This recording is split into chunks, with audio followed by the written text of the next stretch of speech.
अस्सलाम वालेकुम स्टूडेंट्स। बेटा पहले हमने ट्रोपोस्फीयर के बारे में स्टडी की, आज हम स्ट्रेटोस्फीयर के बारे में स्टडी करेंगे। एटमॉस्फेयर की जो सेकंड लेयर है उसको हम स्ट्रेटोस्फीयर का नाम देते हैं। इसकी एक्सटेंशन 12 किलोमीटर से 50 किलोमीटर तक होगी और उसके अलावा अगर हम टेम्परेचर वेरिएशन की बात करें तो -58 सेल्सियस से टेम्परेचर इंक्रीज होके 2 सेल्सियस तक पहुंच जाता है। मीन इस लेयर के अंदर टेम्परेचर इंक्रीज होता है। हम इस लेयर के अंदर टेम्परेचर इंक्रीज क्यों होता है और कैसे होता है उस चीज़ के बारे में स्टडी करेंगे। सबसे पहले हम देखते हैं कि जो स्ट्रेटोस्फीयर है उसके अंदर कौन सी वजह है, कौन सी चीज़ है जिसकी वजह से ये प्रोसेस होता है। लेट्स सपोज मैं कहता हूँ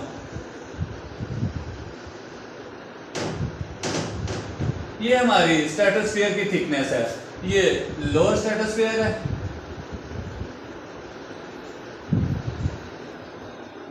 this one mid stratosphere and this one is the upper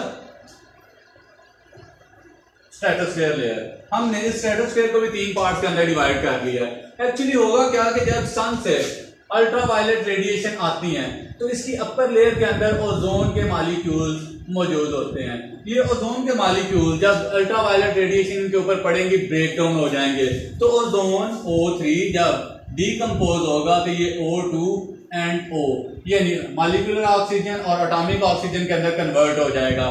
जब ये चीज कन्वर्ट होगी तो ये दोनों चीजें नीचे को मूव करने की कोशिश करेंगी, स्पेशली ऑक्सीजन का मॉलिक्यूल। तो यहाँ पे बहुत ज्यादा रेडिएशन ट्रैप होंगी, बहुत ज्यादा रेडिएशन एग्जिस्ट करेंगी, ओजोन मॉलिक्यूल रेडिएशन को ऊपर ट्रैप करने की कोशिश करेंगे। इस वजह से वहां पे टेम्परेचर काफी ज्यादा हाई होगा।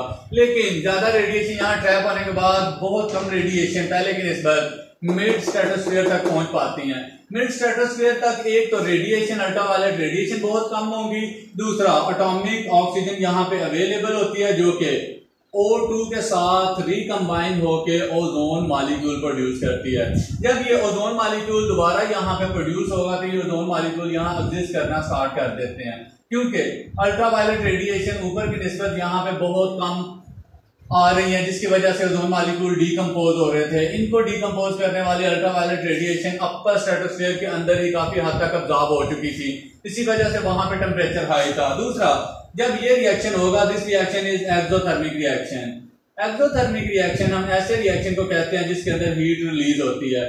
जब हीट रिलीज होगी तो वहां पे टेम्परेचर अपने इर्द गिर्द की निस्बत थोड़ा सा इंक्रीज होगा, स्पेशली लोअर स्ट्रेटोस्फीयर की निस्बत मिड स्ट्रेटोस्फीयर का टेम्परेचर इंक्रीज हो जाएगा।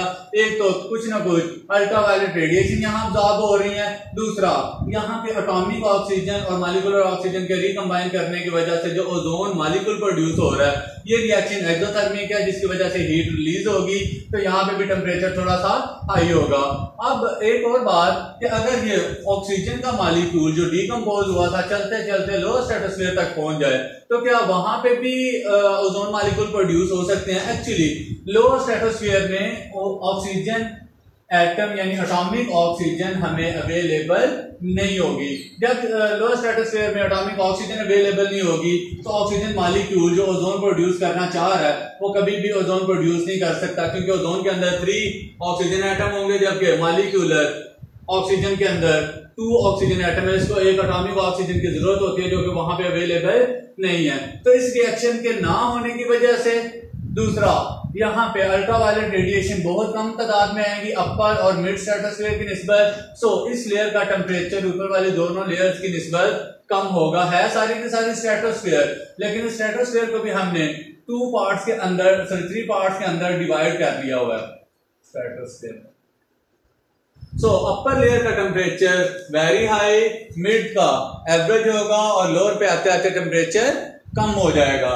अब दूसरी बात कि ओजोन की लेयर कहाँ पे एग्जिस्ट करती है, ये सबसे बड़ी इंपॉर्टेंट चीज है कि ये स्ट्रेटोस्फीयर में एग्जिस्ट करती है। अब स्ट्रेटोस्फीयर में भी कहाँ पे एग्जिस्ट करती है, क्योंकि इसको हमने 3 लेयर्स के अंदर डिवाइड कर दिया तो हम कहेंगे in the mid of stratosphere. Almost इसकी हाइट सरफेस ऑफ अर्थ से 20 से 25 या फिर 25 से 30 किलोमीटर तक हम इसको कंसीडर कर लेते हैं। ये ऑलमोस्ट मिड बन जाता है स्ट्रेटोस्फीयर का। तो मिड पार्ट में स्ट्रेटोस्फीयर की ओजोन के मॉलिक्यूल प्रोड्यूस हो रहे हैं by recombining of atomic oxygen and oxygen molecule. So सारी की सारी ओजोन की लेयर, ओजोन के मॉलिक्यूल यहाँ पे सेफली एग्जिस्ट कर सकते हैं। अल्ट्रावायलेट रेडिएशन एक तो कम हो चुकी है, दूसरा यहाँ पे ऑक्सीजन मॉलिक्यूल को एटॉमिक ऑक्सीजन भी अवेलेबल है। बेटा इस टॉपिक को अच्छी तरह देखिएगा, ये चीज बार बार रिपीट होगी। लास्ट में इस चैप्टर के दोबारा से ओजोन के ऊपर पूरा का पूरा टॉपिक है, तो वहां पे दोबारा मैंने ये चीजें बतानी है, तो बेहतर यही है कि आप यहाँ पे भी इसको अच्छी तरह लर्न कर लो, इसका कॉन्सेप्ट क्लियर कर लो।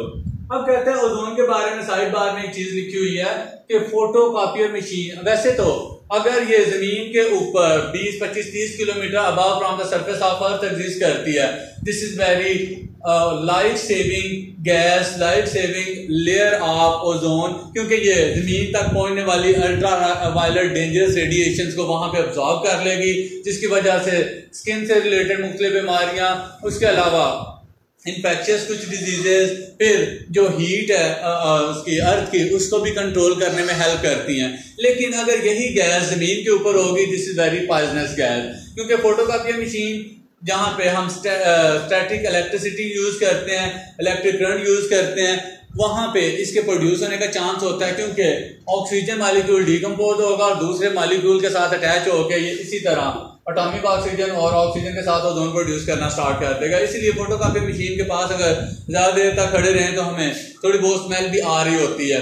उसके अलावा ये जो बैडली पोल्यूटेड एरियाज, यानी जैसे हम कहीं पे कचरा फेंक देते हैं, कूड़ा क्रिकेट जो है घर का वो फेंक देते हैं, वो जो एरियाज होते हैं, वो जो जगह होती हैं गर्मियों में, जब बहुत ज्यादा गर्मी होती है, वहां से गुजरे तो बहुत मतलब फॉल सी स्मेलिंग हमें आ रही होती है, तो वहां पे ओजोन गैस भी प्रोड्यूस हो रही होती है ड्यू टू हाई टेम्परेचर। तो बेटा जमीन के ऊपर मोस्टली पोल्यूटेड एरियाज जहां पे हम इस तरह ही हम कूड़ा वगैरह फेंक देते हैं, उसके अलावा फोटोकॉपियर मशीन के पास या कहीं पे भी स्टैटिक इलेक्ट्रिक चार्ज का प्रोसेस या फिनोमेना हो रहा हो, तो वहां पे इस गैस के प्रोड्यूस होने का चांस होता है। तो बेटा इस लेयर को आप अच्छी तरह से याद कीजिएगा, इसमें आने वाले ऑब्जेक्टिव, इसमें आने वाले डिफरेंट शॉर्ट क्वेश्चन, इसमें आने वाले डिफरेंट कॉन्सेप्ट को क्लियर करने की कोशिश कीजिएगा। इंशाल्लाह बाकी का चैप्टर जो है वो 3 या 4, 5 लेसन के अंदर इंशाल्लाह मैं इसको कवर करने की कोशिश करूंगा। शॉर्ट क्वेश्चन वाला चैप्टर है बेटा, इसके कॉन्सेप्ट आप अच्छी तरह क्लियर कर लीजिएगा। Thank you, Allah Hafiz.